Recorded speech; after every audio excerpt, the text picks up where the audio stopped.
I just pulled up to plot 5, and you can see our clover stand behind me here. You can see we've got a super nice stand of clover right here behind me. This is all mowed today. We have corn down there, which is not doing the greatest. I'm gonna turn the camera around and show you this side. So this was beans last year, and this year we planted corn in it, and you can tell it's doing pretty well.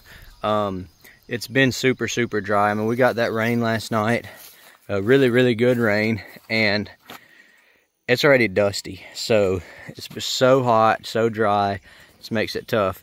That corn over there was corn last year, and it just didn't do so hot. We got a hang-on set up there. We got our shooting house. You can't see it now because of the corn, but it's back there. So technically our only stand option is right here for now. My goal is to possibly put one over here as well, just to hunt it on a different wind direction. And the reason for that is, originally this was going to be bedding area over here, and I think it is still some, but now the neighbors have come in. Our property line's not too far down there. Our neighbors have come in and done some work, and there's a lot of activity on this side, but there's nothing on this side. And we've got our big valley food plot down there, and bedding and everything in the back. So this sets up really nice on this side. Maybe this big tree over here that has some limbs and some cover. I hunted out of it with my saddle this last year. Everything else here is too small or just not very good for what we need, or too far off the field, which is not a bad thing.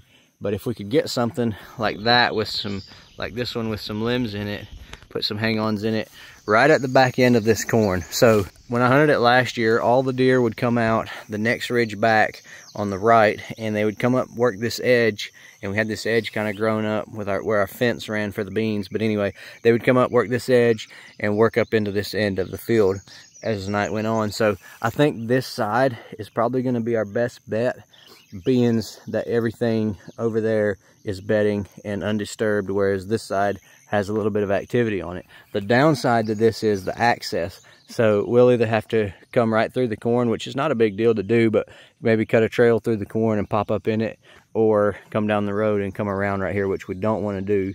But if we can somehow get an access trail from that side where we come in from and hunt this end, I think it'll be a great spot here. But corn's looking good, starting to go to heads a little bit and starting to put on ears, but we've got some corn, so that's great. It should do really good if we can get it past this dry spell. But I'm excited about this spot. That end where the corn is, we'll probably end up disking up in the fall and planting something over there, which by that time we'll bush hog where we can see it from the shooting house. Last year, Weston killed the buck we called Mac out of this food plot, so hopefully we'll get another old mature deer this year.